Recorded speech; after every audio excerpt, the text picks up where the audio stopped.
My name is Ron Vogel. We've communicated via email. I'm president of an organization called the National Design Alliance, and our principal program is Reimagine America's Schools. We're a nonprofit. We're funded by a number of foundations. Our principal funder is the Eric Schmidt Foundation out of Washington, D.C. I love Jack's comment in a call the other day. He said, some people start the school design process with a budget. We start the school design process with an educational plan. So what are we doing today? First, thank you all for being a part of this. Two or three things that I want to mention, and then I'm going to step off, and Ted and Jack will take the reins with you all in the conversation. One of the things that we anticipate after the pandemic is that there is a need for certain kinds of changes in our schools. And I don't need to highlight those. We all know, because you are either living it or you read the papers. But we have to deal with issues of equity and inclusion. We have to deal with issues of sustainability. We have to deal with the ideas of innovation. So change, though, as you all have experienced, I'm sure professionally, change is difficult. Our bureaucracies resist change. And so one of the things we're doing this year is studying how different organizations have been successful in implementing change in their systems. And so we're doing a series of case studies. And so really this is a part of a case study on Massachusetts and the Massachusetts School Building Authority and your work in your schools. We're looking at, how did Massachusetts create MSBA? Why did they create MSBA? What have been the impacts of the grants that have been awarded? And how have you all, as leaders in your districts, how have you led change in your systems? So this is not about how do we open schools tomorrow, although that's a very important topic. This is not exploring today. We're not exploring how do we make schools more equitable or more inclusive. We're dealing with that with other groups. Today, what we're looking at is the process of change. How do you create innovation? How do you deal with folks that are resisting the change in your systems? And what strategies have you found that have been beneficial? Then we're also looking at the impact of the MSBA grants in your communities. How has it helped you do things that you might not have been able to do otherwise? How has it contributed to your goals in your districts? What is it helping you leverage that you needed that kind of support to help you leverage? So we look forward to hearing your stories and discussing these questions and other issues that will come up. Our audience, first of all, this is being recorded. We will use this recording for one or possibly two purposes. One of the purposes will simply be as content for our case study. But if you all agree, and that would be Jack and Barbara and the three superintendents, if you agree that you think the content was good and rich and valuable, then we would also like to post the discussion online. But that'll be a decision we can all make later. We don't have to make that decision today. Our audience would be educators around the country. We believe MSBA has a very important story to tell. It's unique in the country. And we already know that there are some states that we've been talking with that are interested in learning more about the MSBA story, how it works, what the benefits are, so that they might consider creating something like that in their state. So that's one audience. Another would simply be superintendents and educators who want to hear your story, learn from you and your experiences. And then finally, we'll share the results of the case study with folks that are involved in advising the new administration. There is discussion of potential federal funding for schools. And so this may be a model that could be replicated at the federal level as well. So those are some of the folks that we hope will enjoy and benefit from the results of your conversation today. I'm going to step off the screen, and maybe Jack and Ted, we should start with introductions just to capture that for the folks who will be writing this up. And I'll turn it over to you, Jack and Ted. And again, to you superintendents, we know that you're stepping away from your day to do this, so we appreciate it. And we look forward to your comments. I'll see you at the end when you're all done. Thanks, fellas. Thanks, ladies. Thanks, Ron. Thank you. Ted, do you want to start, or do you want me to? I will start, but I'm going to turn it over to you very quickly. I'm Ted Landsmark. I am the director of the Kitty and Michael Dukakis Center for Urban and Regional Policy at Northeastern University. My background is in policy and law, but also in architecture and design. And so I have worked for decades at the intersection of architecture and planning and design, and how those can change people's lives and lead to healthier communities. I'm also on the board of the Boston Planning and Development Agency. So I'm one of 5 board members who's overseen in the past year, for example, about $8 billion worth of construction move forward in Boston. And I'm going to turn this over to Jack, because I think a lot of people are really curious as to how a state comes to a point where it creates an agency of your type to try to facilitate not only the building of schools, but the building of better schools. So Jack, you're on. Thank you. So I'm Jack McCarthy. I'm the executive director of the Massachusetts School Building Authority. I've had that role since January of 2012. I've had many roles in state government prior to this, but I can unequivocally say this is the favorite job I've ever had, because I get up every morning and I get to go build schools for kids to learn. And, you know, there's nothing like driving through a community, especially with my kids, and you drive by a school and you say, hey, I helped build that school. And, you know, it makes it easy to get up in the morning to do your job. A lot of, we'll talk about the MSBA in another session and its humble beginnings and everything. So I want to get to the superintendents as quickly as possible. But the only one thing I just want to leave out there so that people know, and that's our mission statement. So the MSBA partners with Massachusetts communities to support the design and construction of educationally appropriate, flexible, sustainable, and cost-effective public school facilities. And that's what we do every day. And I'm happy to say that the 3 superintendents that we have worked with us on projects.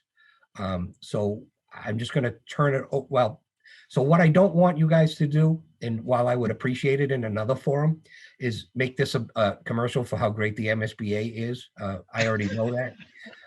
What I really want you guys to focus on is, what was the impact of the grants that we gave you, what we were able to do. And for people in the rest of the country, I don't think they appreciate or know, quite frankly, that a lot of Massachusetts school decisions are made at the local level. Like, local control is something that we're very proud of here in Massachusetts, and that it really is different than a lot of places in the rest of the country. So the last thing is, while MSBA does dictate things, we use the ed plan that you folks develop as, the driver for designing our schools. So that's really all I wanted to start you guys with. Let me try to do this. Let's do this in alphabetical order, okay? So we'll start with Paris, Cynthia Paris, then we'll go to Mary Skipper and Dan Warwick. If you guys just give a brief introduction of who you are and and some of the other places you may have worked, because I think people might find that interesting, and obviously where you are now. So Cynthia, if you would. And also, if you could just say a couple of words about the communities that you're in. These are 3 very different, very interesting urban communities across the length of our state. So if you could just say a little bit about the communities you're in and who you're serving when you're building new facilities. Yep. Sorry, let me Get rid of stuff here that my computer. Great. My name is Cynthia Paris. I'm the superintendent in Lawrence, the Lawrence Public Schools. We serve approximately 14,000 students. Lawrence is a city north of Boston, about 30 miles north of Boston, just for context sake. It is historically was a mill city, so working class, really proper, caring, strong, value-driven immigrant community. It still is an immigrant community. As of today, our community is predominantly Latino. I also identify as a Latina. And over 90% of our students and families are of Latino descent, specifically of the Dominican Republic. We do serve more recently students and families who've migrated from Central America. And I mention this because the path for both Latino communities, those of Central America and the island, are very different. That path to the United States and this immigration path changes the value system and the beliefs and what they expect in the education world. So as a result, our families who have migrated from the DR are very trusting of our public school system. And they pretty much give us carte blanche when it comes to telling them how things work and what we also expect in return. So my role as a superintendent is not only sort of acclimating others to those cultural nuances, but also in the specifics of what a building is, helping them navigate that. As a very clear example, in the DR, if you were to visit a school, the schools are atrium-like for obvious reason. It's a tropical island. And so you don't have one big building where you house people in several floors, right? And closed environment. What my students and families have experienced on the island, I did too, because I went to school in Puerto Rico, is more of an atrium feeling where the schoolhouse is around and then you have big open spaces where kids travel back and forth in and out of the big open airy spaces where there's green, lush greens, the sky, the air, like those are huge, big differences in terms of the actual space environment. So when our students come here, they're now housed in very small rooms, and their movement in between each floor and space is even smaller than what they've experienced before. So for us, when we envision new spaces, this comes at the forefront. How do we bring some of those cultural aspects that our families and students have experienced before in order to help them be in a more comfortable space for learning? It's New England, so those opportunities are quite limited. And we are very sensitive to the cost of space, in particular in Lawrence. We're a very compact, dense city. It's 8 miles squared all over to house that many residents. In our schools, we have 21 school buildings housing 14,000 students. So all of those details we also think about quite uniquely for our students and families as we design. And as it has already been mentioned, we start with the educational plan in mind first. And then we sort of backwards map, what is that? How do we fulfill this vision, this education vision? And then how does it get accomplished in a building? For us, the arts and wellness, health and wellness are really important. One thing you should know that I mentioned that, but when I say really important, it is in part with the community forums. And when we do these forums, as we design the buildings, we take a lot of input from teachers and parents and everyone, but it's also quite driven by the superintendent and their team, right? So I don't want to be, I want to I want to be honest about the impact that superintendents also have in these designs, including the educational plan. I care a lot about the arts, and I care even more about wellness, physical wellness and movement for kids. So of course I have an influence in that, and I envision it that way, and it's my role to also share that vision with my community. I'll stop there. Great. Who's next? Good morning. So I'm Mary Skipper, and I am the proud superintendent. I've been in Somerville for 6 years.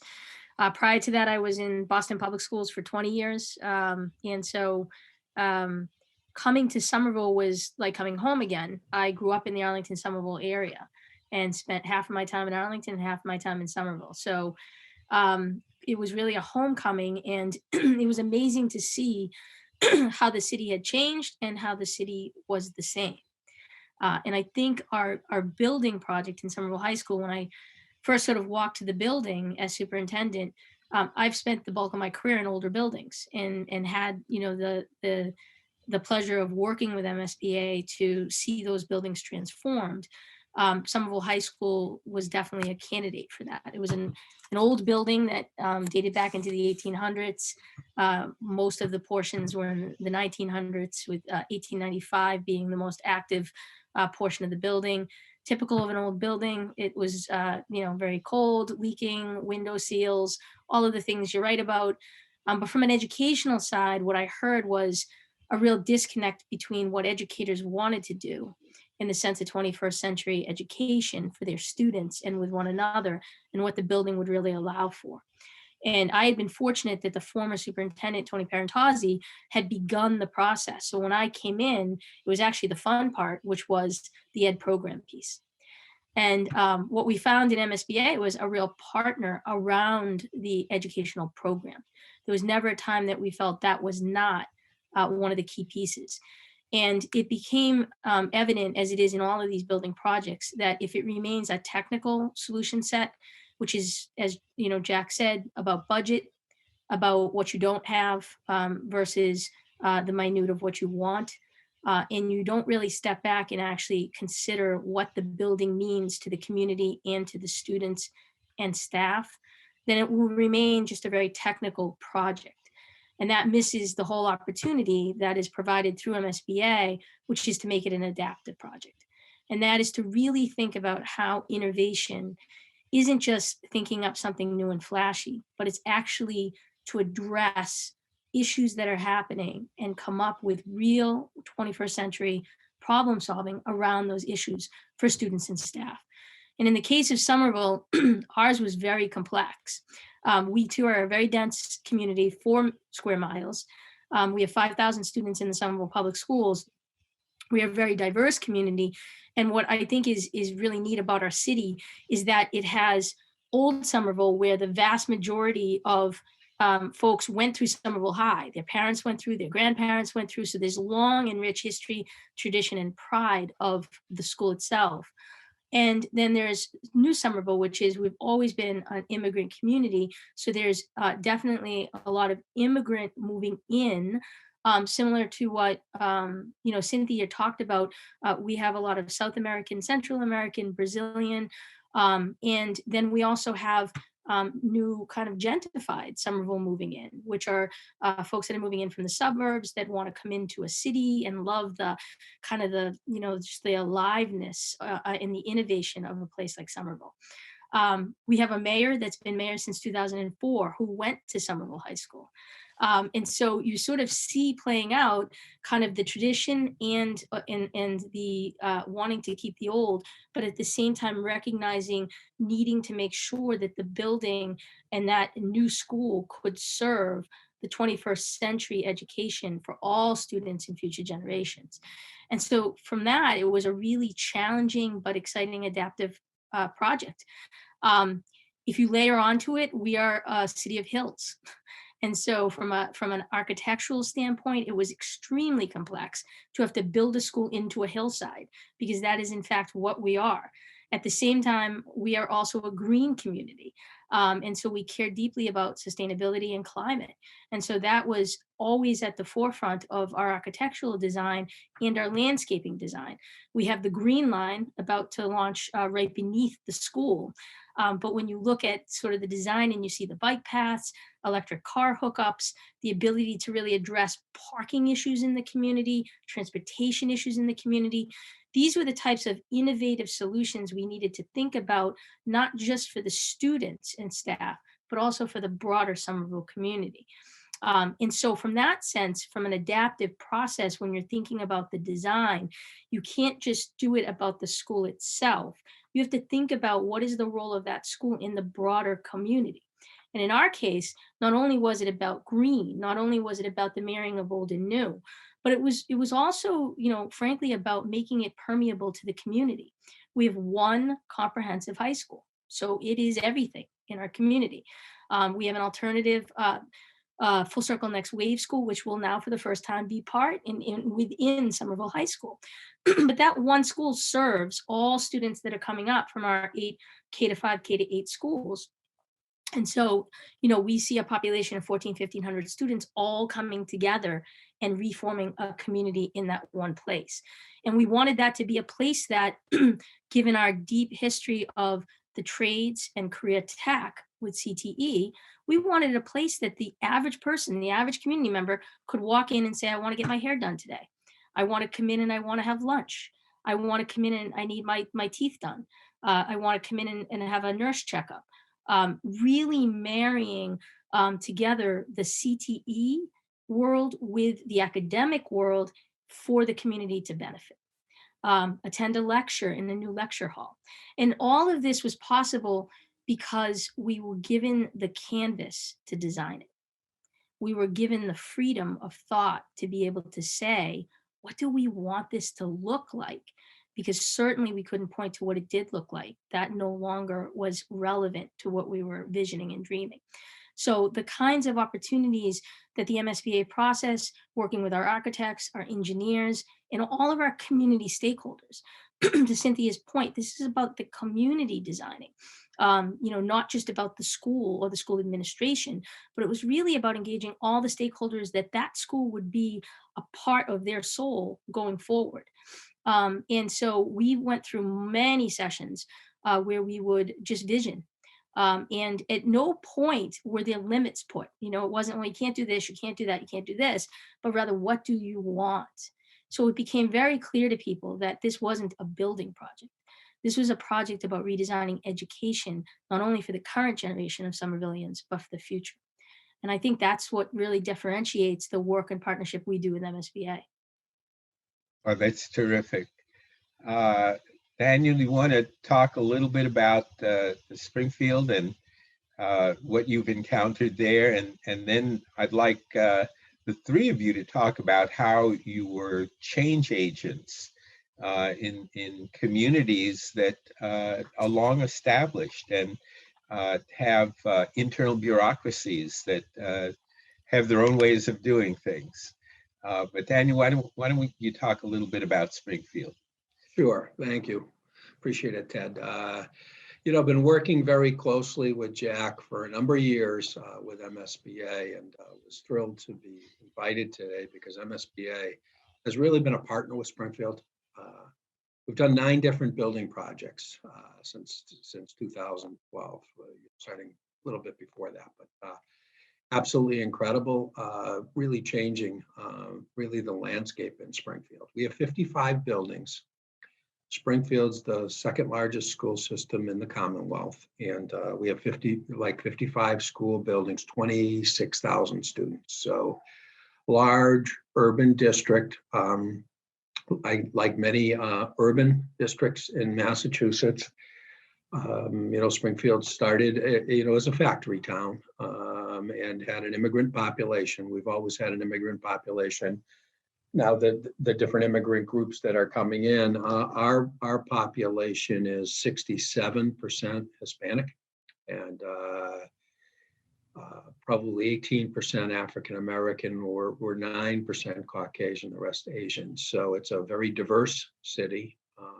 It's always been a diverse city. And, you know, Springfield was a stop on the Underground Railroad. John Brown lived in Springfield. So we have a rich history, a diverse history. A lot of pride in the public school buildings. Our mayor is a public school product and really takes a lot of pride. And Jack has just, just worked so well with us. And really, the mayor understands we need to rebuild the infrastructure. Our average public school is 55 years old. We have 3 buildings still that we're still using that were built in the 1890s. And, you go on from there. So we've had, believe it or not, we've engaged in 9 different building projects with MSBA over the last several years. I think the first project, maybe the first project for MSBA was our Putnam Vocational Technical High School, special project. We had a building that was built under FDR and the work projects from that era. So, public works. So our trade high school, it was originally called, now it's Putnam Vocational Technical Academy. But, the facility, obviously, my dad went there, a lot of pride in the community about it, but our infrastructure there was just completely inadequate.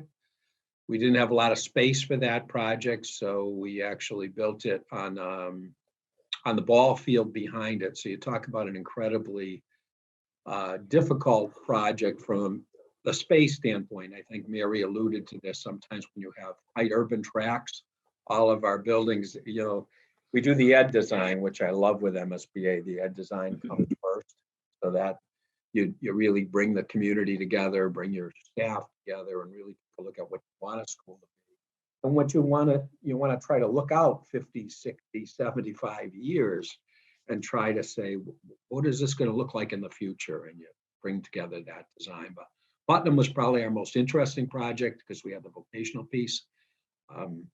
Very tight urban tract, a lot of debate about the project. It wasn't an easy project. The funding piece, we were a city right at that time was just coming out of receivership for financial issues. But our new mayor at the time, Dominic Sarno, said, let's make these buildings a priority. I'm going to find a way to bond for these projects. And we did the design with the community, with the business community, heavily involved. So in every one of our 22 shops, we had business folks from those areas come in and really help us with the design and the new thought process at the time. And we worked a lot with Worcester Voc because they had a great project too. Was really around what it's going to take and what are these, vocations going to look like in the future. And we actually designed the classrooms to go with the vocational areas right next to the vocational areas to really get that connection between the academics and the vocational. And that's what I love about MSBA is you start with the ed design, and then you go into the architecture and how you facilitate that coming forward. So that was a key process. And I think the community input piece, that is a big part of the design. And then I think the quality of the screening of the architectural firms and the engineering that goes into the building is so important. And that's been a big process. But I think Putnam's probably the best illustration of that. And we talked about how you can really change the dynamic. Putnam now has a graduation rate that's in the high 90s. Back in the early 2000s, it was in the 50s. It just completely changed the dynamic. It's become our first choice of high schools in the city. We have a open enrollment in our city for high school. Every parent has a right to choose a school, and they're themed schools. And Putnam went from last choice to first choice. Good leadership, good teaching, but the building really made a big difference in the design that went into it and the thought and the ownership, because we had the staff, we had the community, we had the business community involved in the design. And all of the projects have followed that format. Some of the newer projects, we have a lot of really old elementary schools we're trying to take offline, and the idea would be how can we maximize the ability. So we came up with working closely with Jack with the idea, and this was a big change for us, but instead of just building larger elementary schools, because most of the research would support schools of 400 or less, we actually came up with the idea of building the larger schools so we could replace more schools in an economical kind of framework, but also keep that small school design. So the last two projects we've done in the north end of Springfield, the poorest urban tract in the Commonwealth of Massachusetts. I should have mentioned this opening when you talk about Springfield. With Holyoke, we're tied for the highest poverty rate in the Commonwealth of Massachusetts. So we're out in Western Mass. I think the economy is different than the eastern part of the state, and it's been more of a challenge. But MSBA has been a great partner in helping us move forward, and even through the tight financial challenges we've had, we've pushed a lot of projects forward. But there's two elementary schools, and one was a radical change, and we were able to sell it to the community together and make it happen. And we're taking a Homer School offline in Brightwood that were built in 1898. When you talk about leaky windows, and they were just literally falling apart. And again, in Mason Square and in the North End, which are the two highest poverty urban tracts in the Commonwealth of Massachusetts. So we really took projects that were the greatest need. They weren't necessarily where you could get the best political advantage. The mayor really said, let's do the right thing. And we looked at it and said, let's replace these buildings in the heart of the community where the need was greatest, and made a huge difference for us. And again, starting with design and the community involvement and what they're looking for. And then again, with an eye to the future. And MSBA has been a good partner because they get around the table with you and they challenge your thinking and ask a lot of questions, which is also very, very helpful. But So, these change the community. Yeah, let me ask all of you a question about that. You've come up with different kinds of educational plans with the help of the MSBA for different kinds of communities. As superintendents, you're viewed as both leaders who are great managers, but also as visionaries.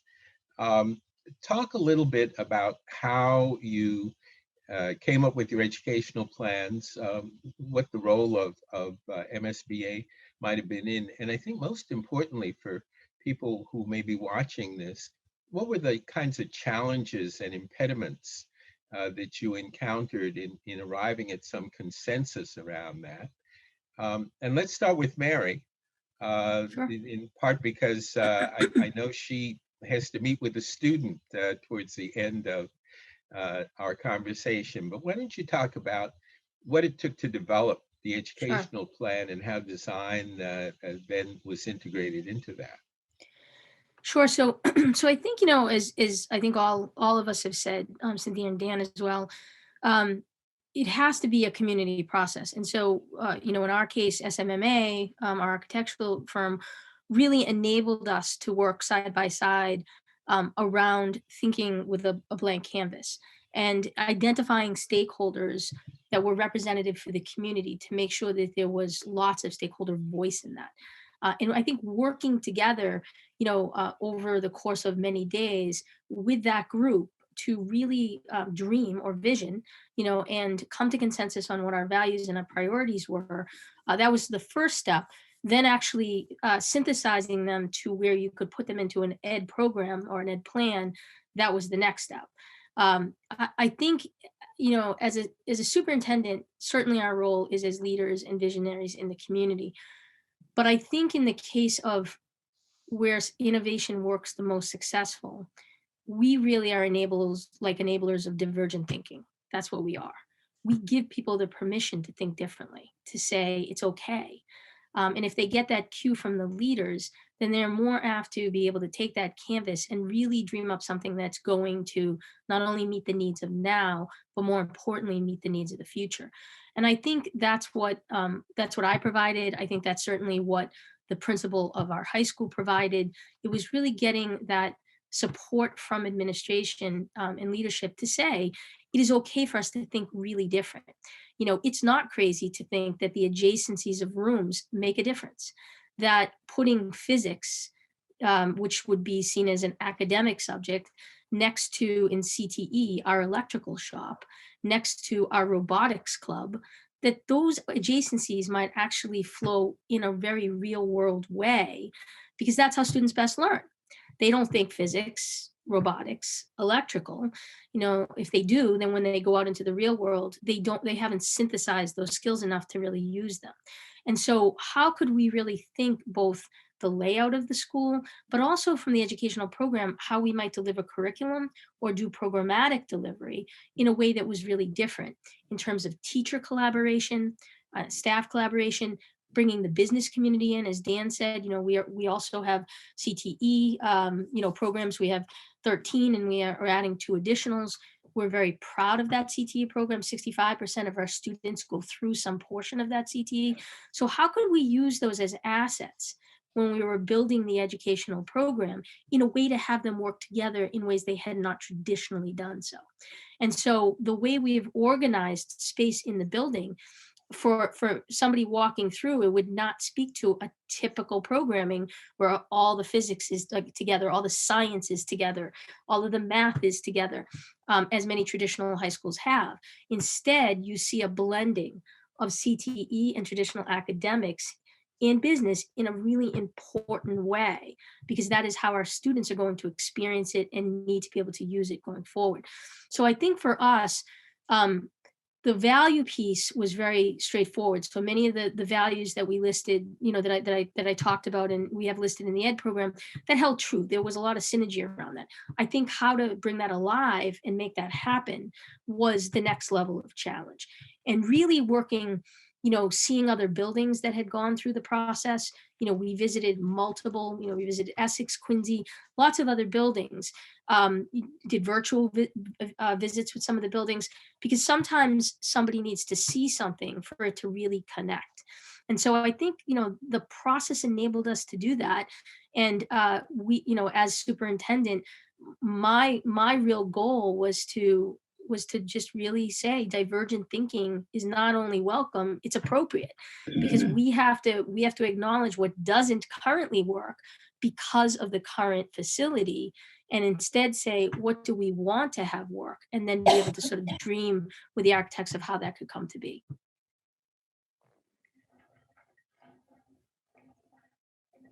Cynthia? Sure, yeah. With respect to challenges, I think that part of our role, my role specifically, is sort of doing the translation piece of the community desires.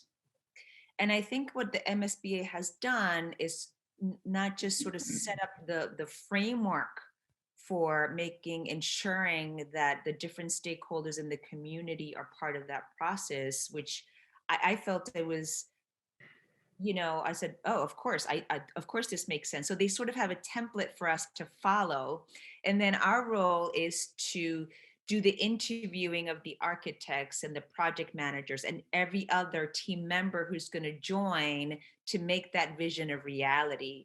So the superintendent's challenge is how to use that template that MSBA has designed, and then fill in with the different team members, including the community, and do the translation, which I think Mary has spoken with, right? So facilitating those conversations and ensuring that in the end, the different voices get included. So to really be inclusive of the process, to be able to say, here's what I heard from the community, here's what the architects are offering, and then also making sense of that as the conversations are happening. So my role continues to be, what did I hear? What do I know about my community? What are the skill sets that the rest of the team members, the architects, the project managers, the city officials, and everyone else is also influencing in this design and in the vision? And is that still making sense for the rest of the community, and very specifically for our students and families and staff members?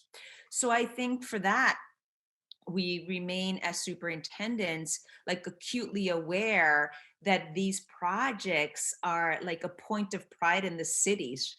These buildings that my colleagues have already said, are over 100 years old. I mean, corporate America would never take one of these buildings and say, I'm going to work here and be creative thinkers and innovators, right? So we expect nothing less for our students and our staff. And as superintendent, we have to be quite sensitive to all of the design, the cost efficiencies, but again, just the translation of what you hear people are articulating and wishing for, and then translating that into that vision. And in my community, as I mentioned, my community specifically has an experience that they already bring, and how to mix that so that it fits into the current environment and urban context that we have. How is it that you overcome the pushback that I'm sure all of you encountered, particularly from people who are nostalgic about the old buildings and say, these buildings worked fine for us, look at us, we're successful. Inevitably, there's some pushback. How do you, as change agents, sell the idea that there is a different way of looking at and thinking about these facilities? Yeah, one thing in our Oliver project is that just what you've mentioned, we have some history there and the very specifics of a column or a mural that folks want to preserve.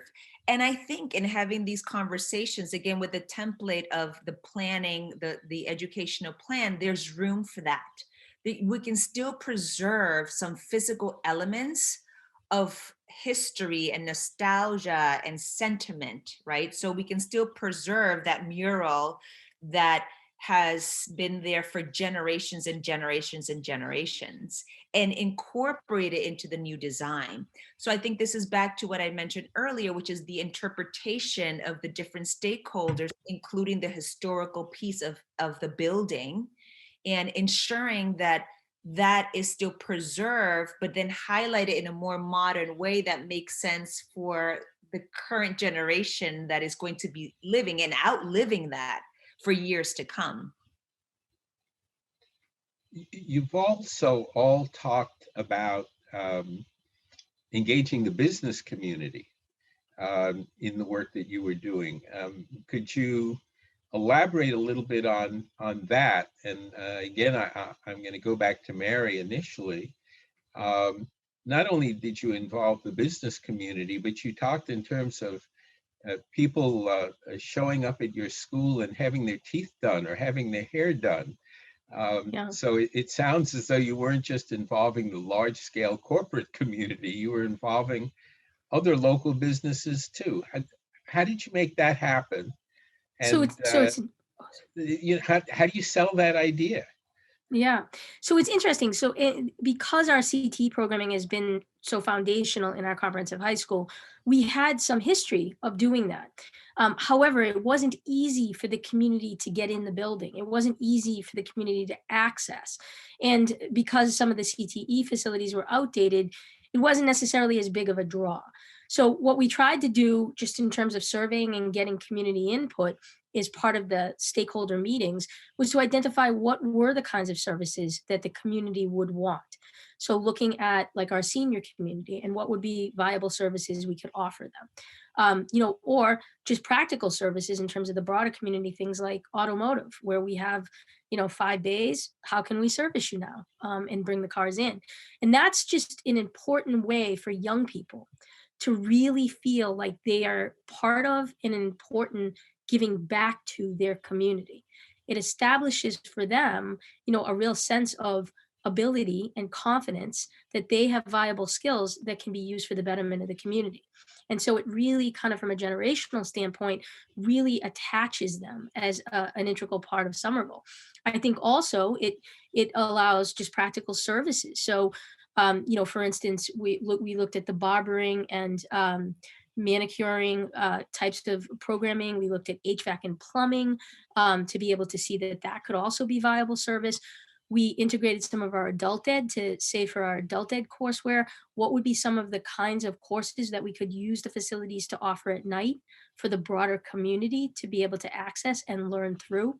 So it's really not seeing the school as an entity that starts at 7:30 in the morning and ends at 3 o'clock in the afternoon, but one that you can actually have 24/7 in many ways to be able to service all people that live in Somerville. And And that's very deliberate in terms of the asking and the inclusion, of the community as a part of that. I mean, you're going to have resistor in terms of your historical question. Anytime you do innovation, you're always going to have 20-25% of the population that have a frame that is very difficult to change. And I think what you try to do in the inclusion process is to really get that 50% who aren't necessarily having that narrative so narrow, but actually are open to thinking in a different way. And what we found was actually it was a lot less of naysayers. I mean, you have to see where they're coming from. Most of the time, it's that they're protected because they have a history in that building. They've gone through it themselves. It's like trying to learn how to teach differently when you, as you're a teacher, have taught for years in a certain way and experienced that same way of teaching as a student. There's lots of history of habit there. And so I think very similarly with the building projects, it's important to make sure that you're offering as many stakeholders that want to be involved in the process the opportunity to be. So we actually sought out, in addition to the MSBA projects, we sought out grant opportunities that would give us the ability to bring focus groups together, to have all of our staff, we dedicated the PD for our staff for multiple years toward this specific project. As we built out the ed program, step one, more importantly, implementation and reflection as steps 2 and 3. And so really staff have to feel core and integral to that, as well as your broader community members. And then just finally on the business, Tom, we're very fortunate. Tom Bent, who's somebody that grew up in Somerville, he heads up all of our advisory committee for our CTE. Dan will know how important the advisory committees are for the various shops. And so very similarly, we had the business entities part of looking at the shop design and telling us not what the industry was about now, but what the industry would be about 5 or 10 years from now. And that's important so that we're building the bridge to the facility, not for the future, not for the present, but for a future. Now, you mentioned professional development. How did this process engage your staff and your teachers in rethinking the way they are delivering learning to their students? How does professional development get involved with all of this? Yeah, so I mean, I think professional development is critical, both in getting the ideas on the table and then helping to bring shape to them from the educator viewpoint. So our PD wasn't about one directional. We're gonna professionally develop you. It was much more about what are the ideas and the concerns and the dreams you have to be able to bring to the table of how to actualize this plan. And I think by inviting people into it, it's always more successful in that way. Where the rubber hits the road, particularly at high school level, is in the schedule.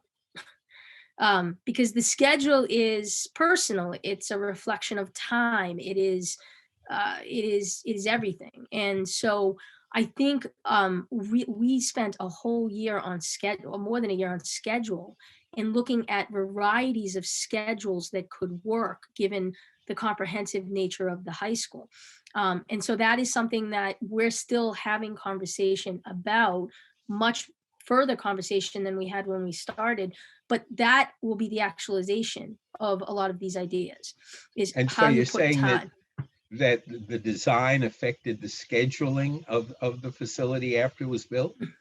Oh yeah, time, resource, matter all come together, to create to really bring the design to life. And so, for all of us as soups, we know that the schedule matters because it's what you're dedicating human resource to in terms of the kids and how the kids learn, in what blocks, in what days.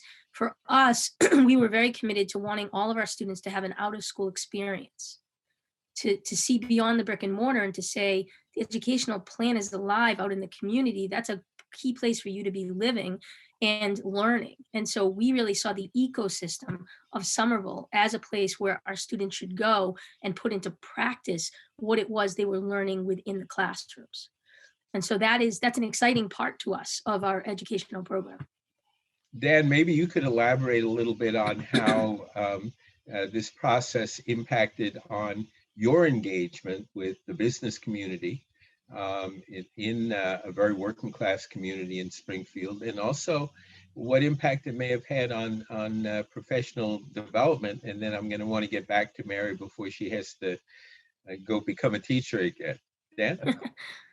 Oh, thank you, Ted. I think that, when you're building a significant vocational technical high school, we had 22 vocational programs. So we began the process of taking a look with the community, with the business community, really working closely. Were these the right 22 programs?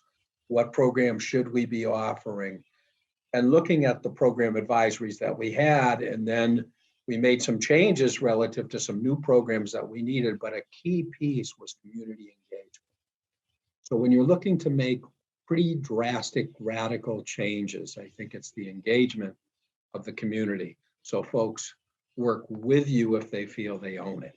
So we got them involved from the beginning.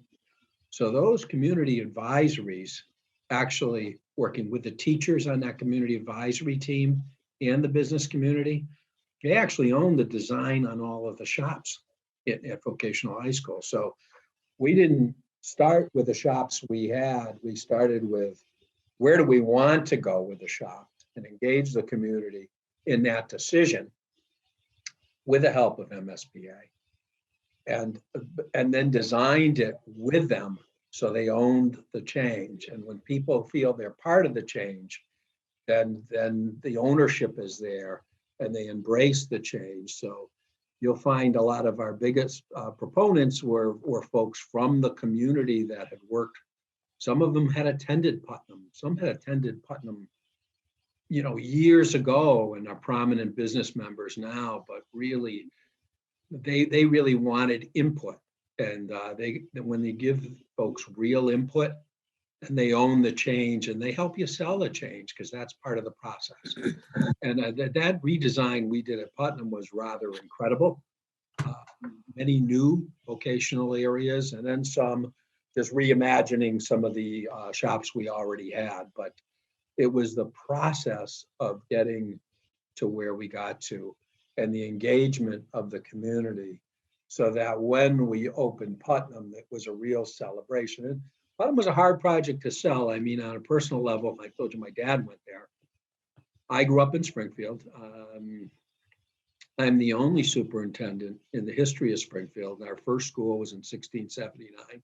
That actually grew up here in the city of Springfield and worked its way up in the public school system. I'm in my 45th year now. So, you had personal pieces to the project. We had to build Putnam on what was one of our legendary football fields, named after one of our legendary coaches. My dad actually was the captain of the football team and played for that coach. And we had to take the football field to build Putnam on the current site. It was the only site we really had that would fit, and then keep the other school going at the same time, because we didn't have swing space. So that was a huge piece, selling the community on that, because that football field had been a part of the fabric of the community forever. And I had emotional investment in it. I went there as a kid and watched the teams, and my dad played for the person we named it for. So we made a commitment to the community. We would rebuild Tadpole Field at another location. And we're working on that now, because you have to live up to your commitments. But there was a lot of community engagement. So folks really owned it, and they felt part of it. And that's a good part of the MSBA process. They encourage that. And that's essential with any change process. And So the community owns these schools, and they've been involved. So Mary, before you go to teach, is there any takeaway that you would leave us with from this process and the role that you played as a catalyst? So, I mean, I love the title Reimagining because I think the key word is imagination. And I think you have to have a concrete process, which is what I think MSBA helps with, in order to get there. And then you have to have leaders, and not just superintendents, but leaders in the community, the mayors, the city councils, the school committees. They're all, critical leaders in the change. And so you really have to work hard to get everything in alignment to make the kind of change that our kids need, so that we can get at the issues that aren't solved by tinkering, but by actually like rolling your sleeves up and doing the deep work, relative to institutionalized racism and policy, and the work that needs to really be done in our urban settings. And to do that, you need alignment. So the process is really critical to getting to that alignment and having the right stakeholders at the table to do that. There will always be decisive moments. There has to be, in order to create the kind of change that we're all looking to make. But if you've done a healthy process and you have strong partners like MSBA and solid architectural and management firms working with you, then you can take those decisive points on and you can get to the other side of them. But you have to go into the process knowing there will be those decisive moments, and you have to be ready to take them on, whether they are about football fields or they were, in the location of where the school is going to be, about who the school is going to serve, or what the education looks like in the school. And so we're just, we're pretty blessed in Massachusetts to have MSBA. I know it's not a shout out, but it is, because Jack and his organization have really made possible for many of us, both my experience in Boston and now in Somerville, that possibility. That's great. Thank you. And You're welcome. I hope you enjoy getting back to your student I will. and Thank you. sharing your knowledge there. That's great. Uh, Thank you. Bye, Cynthia. Bye, Dan. Bye, Nice to Jack. see you, Thank you, Mary. Mary. Thank you Yeah, so nice much. to meet you. Cynthia, you had raised the question of how you bring together people who have very different expectations, cultural expectations of what a facility is and how it serves. Could you elaborate a little bit on that and how this process has helped to bring about some consensus and also overcome potential impediments to making change happen? Mhm. I think back to what Mary was mentioning, and Dan, when you have structured a process that is inclusive and a thoughtful one, that includes hiring and bringing onto your team folks who can be culturally responsive. So I had mentioned that the MSBA gives us a template and allows us that room and that space to do some good interviewing of architects and OPMs.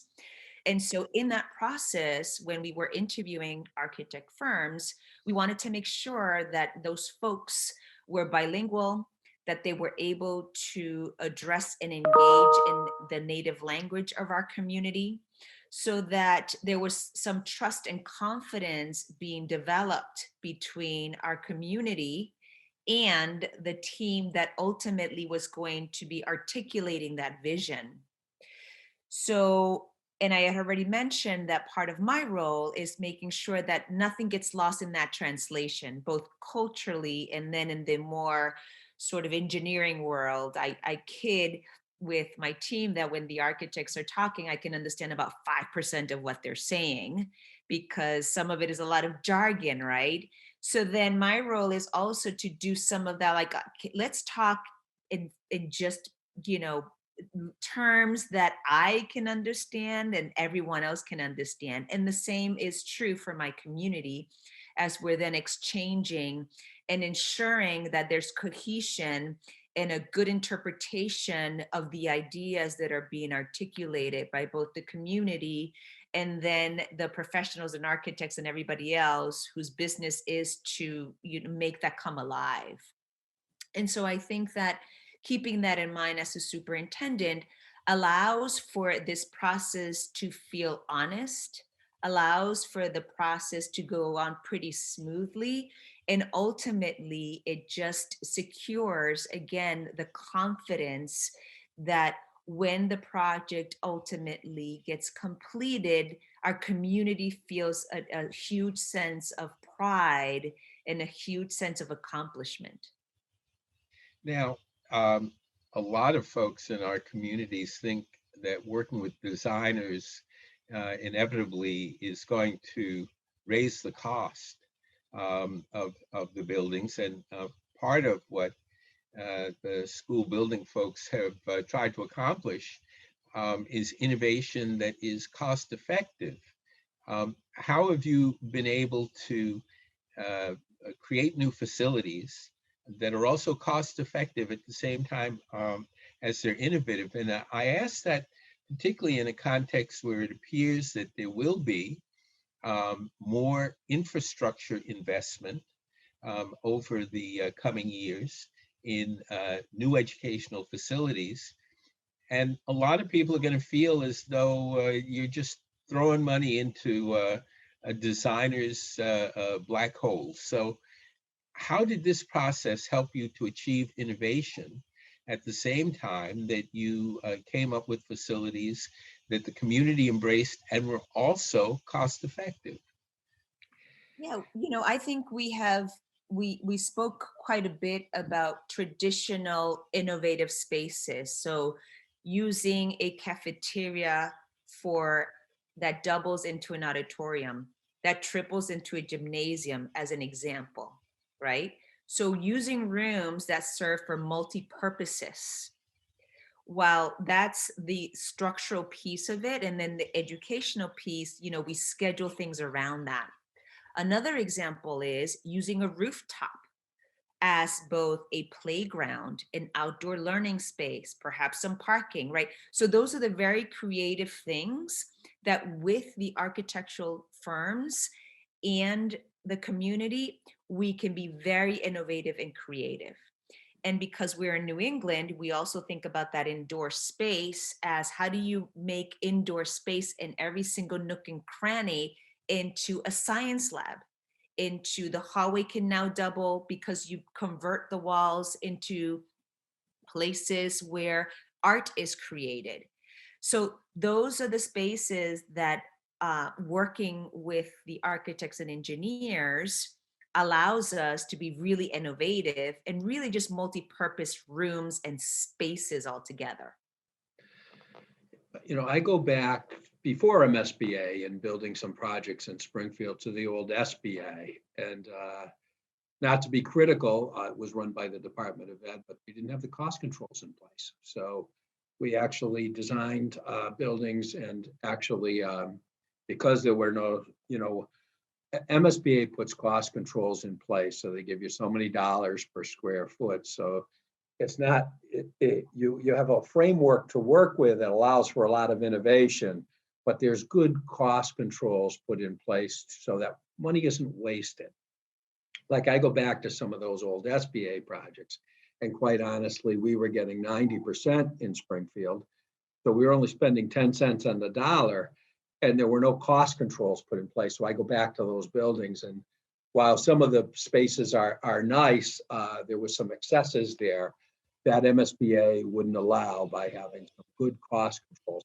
But it's bringing a group together, your architects, your engineers, and your folks who work in education. So, necessity is the mother of invention. You have so many dollars to work with, and then you have an ed plan and an ed design of where you want to go. And you find ways to be creative, like Cynthia said, the cafeteria becomes the auditorium as well, because auditoriums aren't traditionally used as much. And you decide what you want and what you need, but then you're looking at keeping costs to a reasonable framework so that for your tax-paying community, they see the value in the project. So MSBA being much tighter means a lot more projects are going to be done in Massachusetts because there's clearly less waste. It's a very tight process. One of the things we need. One of the things we've learned through the pandemic is that the very nature of learning, teaching and learning, and young people's access to teaching resources has changed. And particularly in our cities, we found that access to the internet, for example, it is not as well distributed as we would have thought, and that there are long-term social justice implications to that, as many young people find that they don't have access to learning resources. How have the designs that you've worked on recently helped to bridge those gaps of equality and technological access? And what are you thinking about as you move forward, thinking about design impacting the way teaching goes on? I think the access to So technology. Oh, sorry. Go ahead, Cynthia. Go ahead, Dan, finish your thought. I think the access to technology is definitely a social justice issue. And as we design some of these projects, of course, the technology that we were putting into these projects, because we had that opportunity, took hold. But we've expanded it citywide, and we had a one-to-one laptop program 5 years ago. So, because we did it in our new buildings, we did it for all of our students. But then the next big thing, and it was a huge piece, was how do we get access? So the connectivity issue came up, and we got the mayor to work with us, with Comcast, our vendor, to provide the Internet Essentials program to all of our families. So if we're going to give kids the technology, then they have to bring the laptop home, of course, to do their homework. And if they don't have that access, it's a huge inhibiting factor. We put that in place, interestingly enough, before this whole pandemic. I'd like to say we knew this was coming and that kind of thing. That's not true. But we saw the need for the technology. We saw it as a social justice issue. And we built that up. So we've been able to provide that connectivity. And for spaces where we had trouble with Comcast Essentials, we did hotspots. So all of our families have that connectivity at home. During the pandemic, that has proved essential. But as we were doing our first building projects, the technology was a key piece. But we decided as a team too, it was something we needed for all of our kids. So we invested over the last 10 years heavily in the infrastructure to all of our schools, so that the infrastructure is there, the connectivity is there in our schools.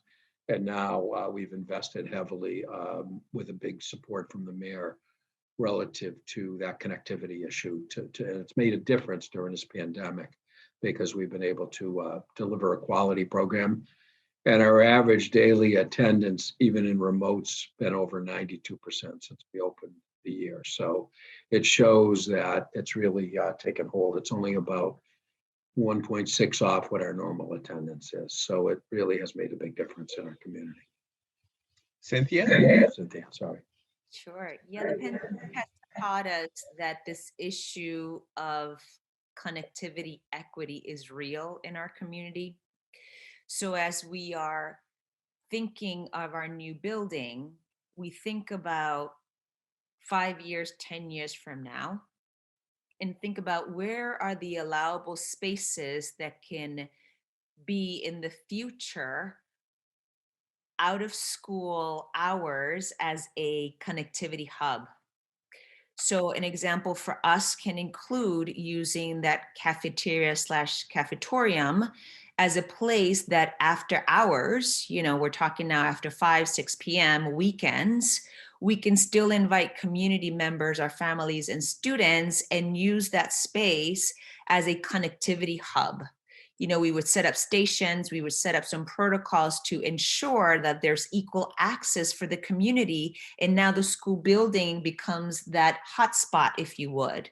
Because when we got into this predicament last spring, we were like scrambling for these places where we could connect people to, and we just simply didn't have the infrastructure. So moving forward, and with the 2 projects that we have online with the MSBA, we have a new opportunity to think about that.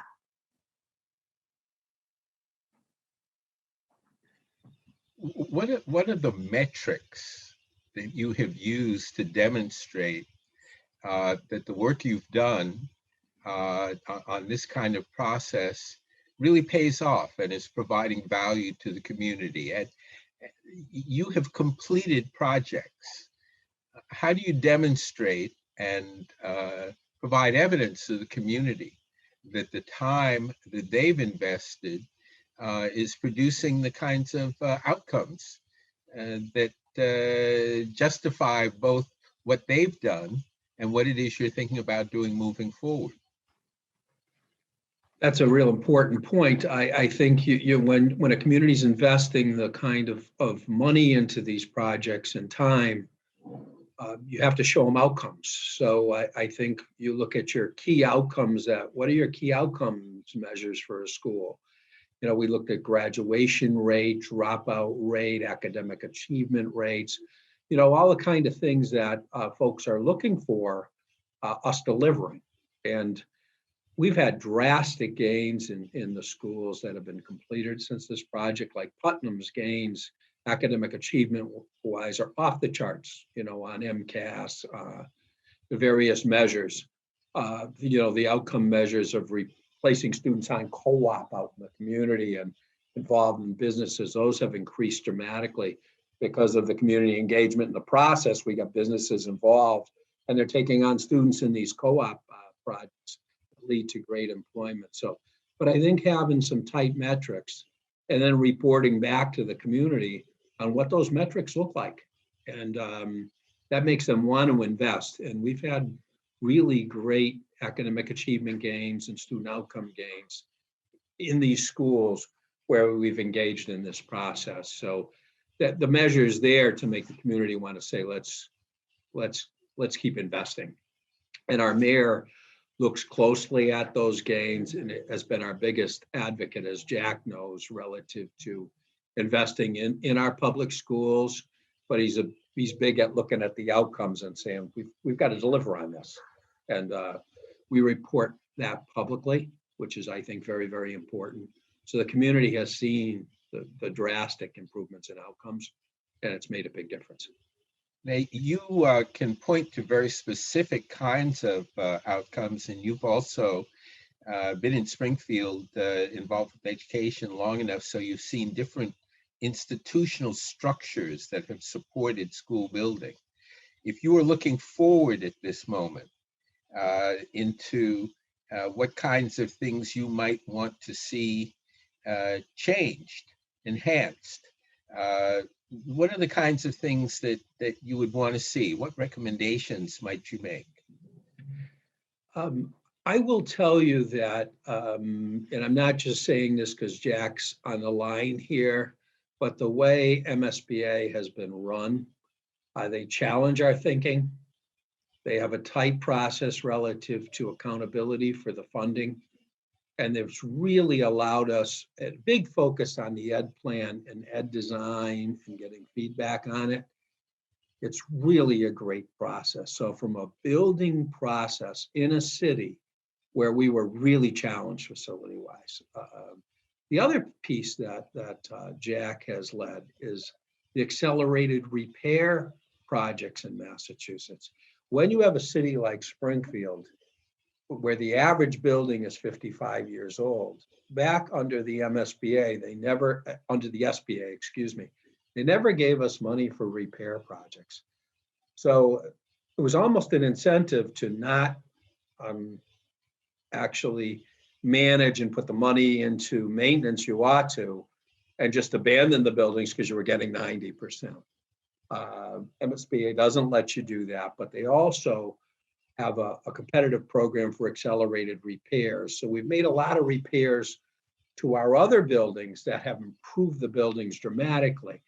And I think our kids feel better about the buildings because our buildings across the whole city are maintained better.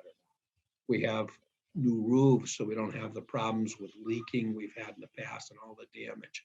New windows, doors, a science edition at Central High School, which we needed so badly because we didn't have the science facilities we need. So that's a big piece of it too, focusing on maintenance and repair. And when you have cities with limited financial capacity because the tax base is so low in the cities. We need that support with the maintenance and repair as well as just the new buildings. Because if they're falling into disrepair, and it has, I think when kids come in and the parents come in, they see how much the community cares about their school by the way you keep up the school. And that has been a tremendous asset. So not only do we have 9 projects done with MSBA, but over 30 of our buildings have had accelerated repair programs that have really improved the current facilities. And I think that's what we'd be looking for, an increased investment in the future also. And I'm hoping maybe Congress, and I think we just got a big Senate win today, we might get some infrastructure support from Congress too, so we'd have even more support investing in our buildings. Because in Springfield, quite frankly, after Proposition 2.5, it was a disgrace, the lack of maintenance in a lot of our buildings. We've turned that around and we're investing heavily in our buildings on the city side and with MSBA support, but that's an important component that can't be overlooked. You know, resilience and sustainability aren't always highly visible. When you're doing new buildings or maintenance on older ones, how do you build into your planning process the efficiencies of energy efficiency, resilience, long-term sustainability? I understand that those are goals, but how do you build those in and how do you demonstrate the value of that kind of investment? Well, I think, what we've involved carefully is our maintenance department in all of our planning as well. So before it was a different framework, but now not only do we have a building department in the city, we have a facility department, and involving them in the planning from square one. So, all of our buildings we've designed with a look on energy costs for the future. We're saving millions on energy because of some of the lighting programs we've put in place and everything else. So that's so important for the future because our budgets are tight, so you have to be efficient. So all the designs are done with that in mind. And with the end users at the table saying, these are the systems you ought to put in place because number one, you can repair these systems, but they're also energy efficient as you look for the future. So it's really having a wide stakeholder group that's part of the process and really looking at the future piece with it. So let me offer both of you the opportunity to offer whatever final takeaways you may have from how this process has enhanced your ability to provide the kind of education and educational planning that you would like to see in your communities. How does design impact on this, and what are your takeaways from this process? Want to start with Cynthia? Sure. I didn't mention this, but Lawrence is my 3rd district, formerly Newton, and then prior to that, Boston. So I mentioned that because I have had experience working with the MSBA and other projects. And I feel like we won the lottery in Lawrence when we were able to partner with the MSBA. And if you speak to my other colleagues, that's exactly how we feel when you're able to tell your colleague we're working with the MSBA, and that they're like, oh, you're so lucky that you can move on projects with that kind of support. Both the financial piece, which for us is enormous. And again, as I had mentioned, just the structure that they had set up for us to be able to do this in a timely fashion, efficiently, and in a way that allows us to see come true the educational plan. So I think my big takeaway and what I would share with others is that if you are able to partner with an agency or organization like the MSBA, you've won the lottery. But otherwise, really, really think about how to be able to have inclusive process, ensuring that you start with your learners first, your families and staff, of course, and the community that eventually will be there long after you are a superintendent in that community. that you are sensitive to the fact that buildings stay for a long time. They become a point of pride in a city and in a district, that they are what the community gathers around. So keep that in mind. Ensure that you, again, make sure that feedback is gathered throughout this process, and push the boundaries, like dream big with your people, and enjoy it. It's actually, it's a fun process to be part of. And we're looking forward to seeing our 2 projects that are online come true pretty soon. Dan? Yeah, from Springfield's perspective, it's just been a pleasure to work with MSBA, and from a long-time person who's lived in Western Mass, it's nice to see a state agency. We've always felt we don't get a fair shake relative to the politics in this state, and certainly with the resources. And MSBA's process has been a fair process where we can compete for projects. And really that political piece hasn't played out negatively for Springfield. We have a lot of need. We have a lot of old buildings. It's a very poor community. And I think you can speak to the urbans across the state where you have a lot of really old facilities and you probably have the greatest need and the least economic resources to change that on your own. And MSBA's process has opened it up, made it a fair process. And we really feel that in a city where we have very high poverty rates, and in the past, we haven't had a fair amount of the projects coming our way, we've really been able to address the great need in our community through that process, through that fair process. So it's been great. I think the inclusive process Cynthia talked about is key. So you really start with what are your hopes and dreams for the school, and you engage the community, because at the end of the day, the community owns the schools. We don't own the schools. You want the community to feel good about it. In our project now we're doing in Brightwood and Lincoln, we were actually working with the community groups in the north end of Springfield, heavily Hispanic groups, for 2-3 years before the project began, because we thought we wanted to get this done, and really had wide community support. 2 different schools in one, neighborhoods that were, historically, saw things a little differently, hard thing to pull together. But because of that community input and the ownership of the civic association that represents those neighborhoods, that community is so proud of those schools that are going up because they feel they designed them, they owned them. We let the community representatives from those neighborhoods lead the neighborhood meetings. We were there helping, but they were part of it. And the pride in those facilities, that came out at Brightwood and Lincoln we've, during some milestones along the project, and you can see that community group in the north end, the poorest community in the Commonwealth of Massachusetts. And they feel historically, sometimes they've been overlooked. They own this project. You like, I feel great pride in it because of what we've been able to accomplish. But these folks are so excited about this project, and they feel better about their community now.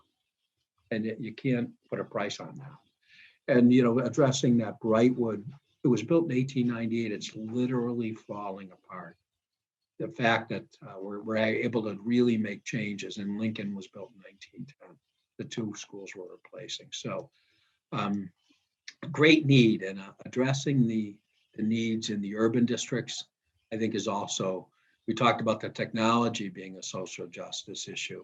I think when you look at the age of the schools and the facilities in the Commonwealth, taking a look at supporting the urban districts in a way that's meaningful is also a social justice issue. And I think MSBA has really helped us address that issue in Springfield. Thanks, Jack. Well, I feel like in some ways I'm what's his name? Tom Sawyer. I get to be at my own funeral. And you know, it's funny. I woke up this morning and I was feeling a little down, to be perfectly frank with you, because I miss being in the office. You know, I miss the interaction with people. But and this is not at all what this is about. But I just got to kind of share how I feel. I feel so recharged after listening to these three superintendents talk about the difference that we're making, and I'm quite touched, to be perfectly frank with you. But I'm so glad I picked these three. But you know, thank you I all. think we speak for everyone in the state, Jack. Yeah, thank you. Jack, I think that's true.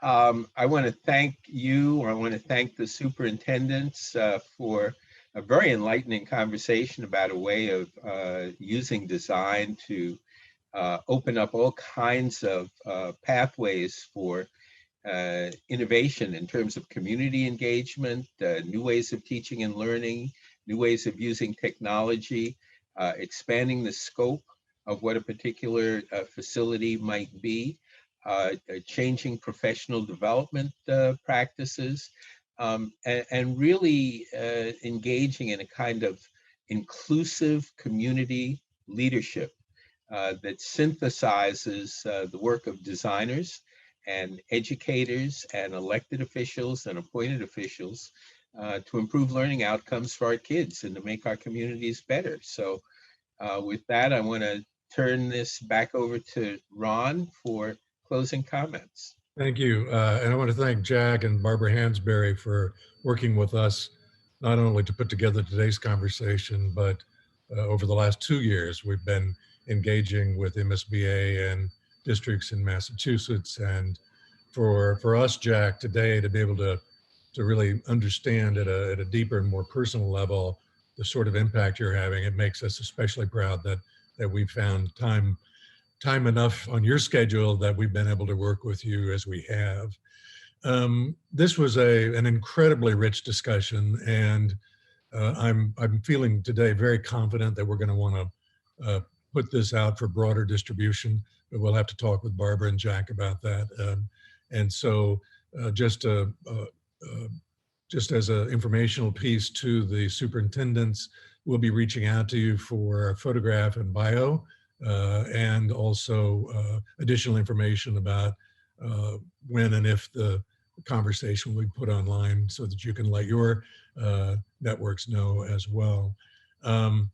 Jack mentioned that there's another aspect of this conversation, and that's going to be in the next week or so, we'll be convening a second conversation with Jack and Barbara this time, really talking about the inner workings of Massachusetts School Building Authority, the origins, the intentions, and the objectives of the program. So really getting into the workings of this extraordinary program.